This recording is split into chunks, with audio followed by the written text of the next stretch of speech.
मी प्रसाद देवेकर आणि आपण पाहतात अवधूत कृपा. अवधूत कृपाच्या ह्या भागामध्ये आपण जाणून घेणार आहोत स्वानंदवासी मोरेश्वर महाराज कुरुंदवाडकर उर्फ अवधूत महाराज यांच्याबद्दल. त्या काळी मोरेश्वर महाराज म्हणजेच मोरेश्वर केशव दातार हे मोरोबा या नावाने ओळखले जात.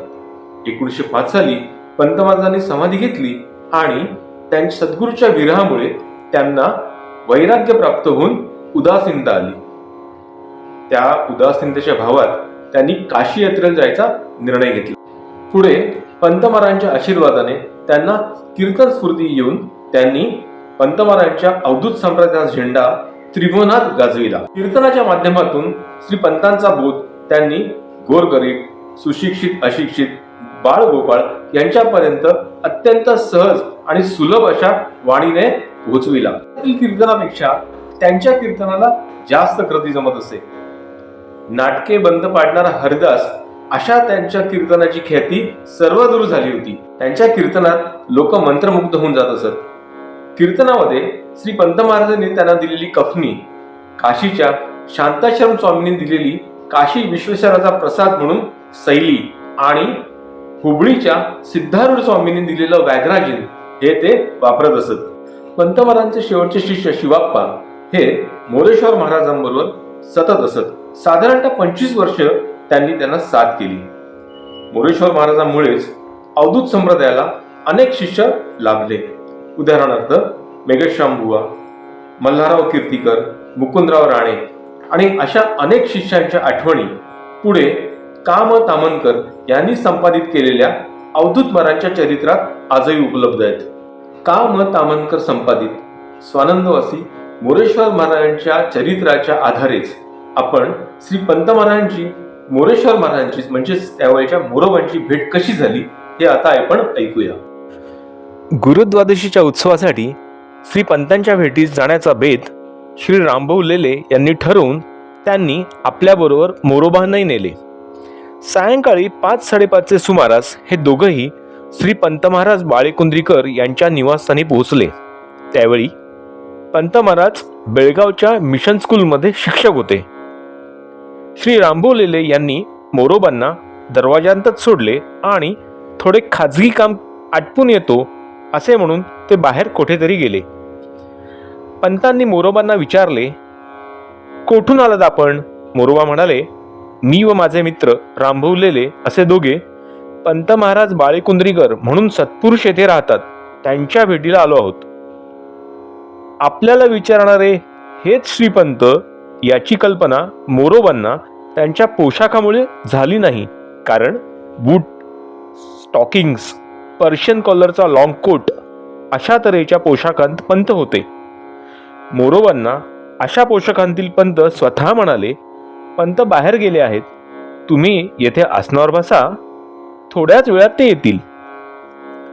मोरोबांना वर उल्लेख केल्याप्रमाणे बसाव्यास सांगून पंतांनी तो मिशन स्कूलमध्ये जाण्याचा पोशाख उतरवला, हातपाय धुतले आणि धोतर नेसून व उपरणे पांघरून ते बाहेर मांडलेल्या आसनापाशी येऊन नमस्कार करून बसले. इतक्यात बाहेरून एक मनुष्य येऊन त्यांना नमस्कार करून त्यांचे पुढे बसू लागला. मोरोबा मनात म्हणाले, हेच पंत महाराज वाटतं. यांनाच पंत महाराज कोठे भेटतील असा प्रश्न मगाशी मी विचारला. हा विचार मनात येऊन मोरोबा थोडेसे खजील झाले. इतक्यात रामभाऊ लेलेही तेथे येऊन पंतांना नमस्कार करून बसले. रामभाऊंना पंत म्हणाले, काय राम, ठीक चालले ना? रंगभूमीवर जय मिळतो ना? रामभाऊंनी उत्तर दिले, आपणच आशीर्वाद दिलात, मग जय नाही का मिळणार? नाहीतर आपला आशीर्वाद खोटा ठरेल. यावर हसत पंत म्हणाले, आपण सर्वजण जगाच्या रंगभूमीवरील नट आहोत. आपण सोंगाला अनुकूल अशी कामगिरी बजावण्याचा प्रयत्न करतो आहोत. नटाच्या भूमिकेप्रमाणे कामे केलीच पाहिजेत, पण सोंगाचे विसर्जन करावायचे असते ही खूण लक्षात ठेवली पाहिजे. घेतलेले सोंग म्हणजेच मी अशा अभिमानात मनुष्य सापडतो म्हणून फसतो.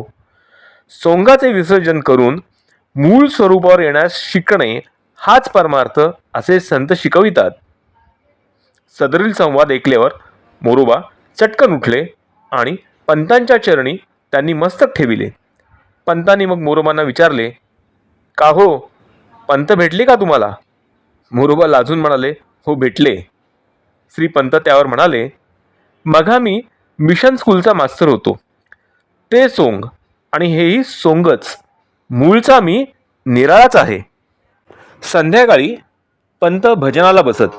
त्यावेळी रोज 7-8 पदे नवीन रचत. त्या दिवशी भजनाच्या वेळी तबला वाजविणारा कोणी आहे का, असे पंतांनी रामभाऊ लेल्यांना विचारले. मोरोबांचे नाव त्यांनी सुचविल्याबरोबर मोरोबा तबला वाजवण्यास बसले. इतक्यात एका गृहस्थानी येऊन पंतांना नमस्कार करून त्यांचे हाती एक बत्तासा दिला. तो पंतांनी लगेच मोरोबांचे तोंडात घातला. तेव्हा रामभाऊ लेले हळूच मोरोबांच्या कानात कुजबुजले, मोरोबा, तुमचे काम झाले असे आता समजा. मोरोबांना अनुग्रह व गुरुकृपेचा वरद असतं. दुसऱ्या वर्षी गुरुद्वादशीचे उत्सवाकरिता मोरोबा बेळगावास पंतांचेकडे गेले.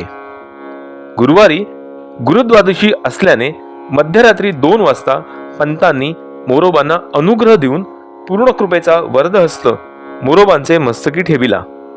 मागील साली रामभाऊ लेले यांचे बरोबरच्या पहिल्या भेटीत तोंडात बत्तासा घालून मोरोबांच्या तोंडी सरस्वतीची गोडी असल्याची जाणीव पंतांनी दिलीच होती. कुरुंदवाडास परत येताना मोरोबांनी पंतांना विचारले, नोकरी करू का? पंत म्हणाले, मला ध्येय अर्पण केलास, आता नोकरी कोणाची करणार? एकच जमीन किती जणांकडे गहाण टाकणार? यावर निरुत्तर होऊन मोरोबा कुरुंदवाडास परतले. पंतांचा अवधूत मार्गाचा झेंडा कीर्तन प्रचाराने सर्वत्र फडकवण्याचे कार्य बजावता बजावता मोरोबांची उपजीविकेची सोय सहजच साधेल अशीच गर्भित सूचना पंतांच्या सदरील भाषणात असावी. पंत महाराजांशी त्यांचा सहवास वाढला.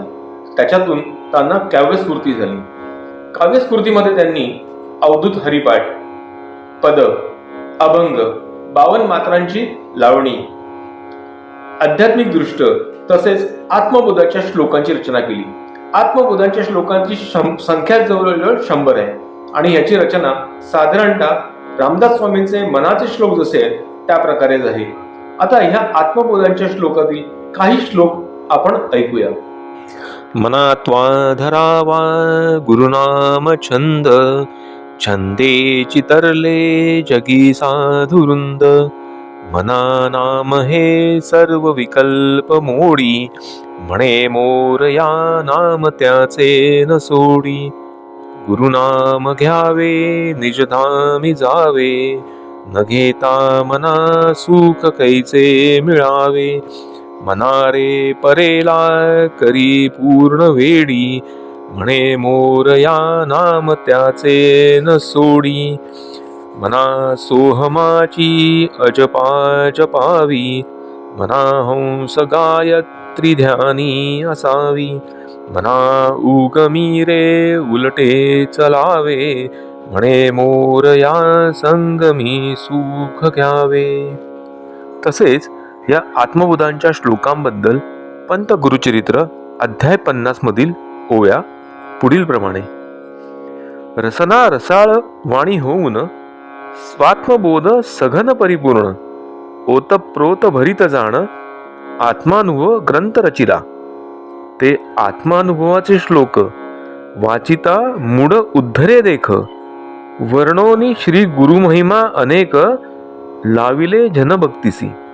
म्हणती आता सावध होऊन, सुखे वर्ते परिपूर्ण. माझे नामाचा ध्वज जाण, उभविशितू त्रिलोकी. या आत्मबोधांच्या श्लोकांचा अर्थ तसेच पंत गुरुचरित्रामधील ओव्यांचा अर्थ लक्षात घेता मोरेश्वर महाराजांच्या कार्याचे महत्त्व आपणा सर्वांच्या लक्षात आलेच असेल. तर याप्रमाणे पंत महाराजांच्याच आशीर्वादाने स्वानंदवासी मोरेश्वर महाराज यांनी अवधूत संप्रदायाचा झेंडा त्रिभुवनात फडकविला. स्वानंदवासी मोरेश्वर महाराजांचं समग्र कार्य जर जाणून घ्यायचं असेल तर आज काम तामनकर संपादित त्यांचं चरित्र उपलब्ध आहे. तसेच आत्मबोधाचे श्लोक हेही नित्य पठणात ठेवावे ही सर्वांना विनंती. आजच्या भागासाठी संदर्भ कामतामनकर लिखित संपादित अवधूत महाराजांचं चरित्र तसेच आत्मबोधाचे श्लोक हे पुस्तक. हा भाग आपल्याला आवडला असल्यास कृपया कमेंट करा, लाईक करा, शेअर करा, तसेच सबस्क्राईब करा. सगळ्यांना विनंती. धन्यवाद.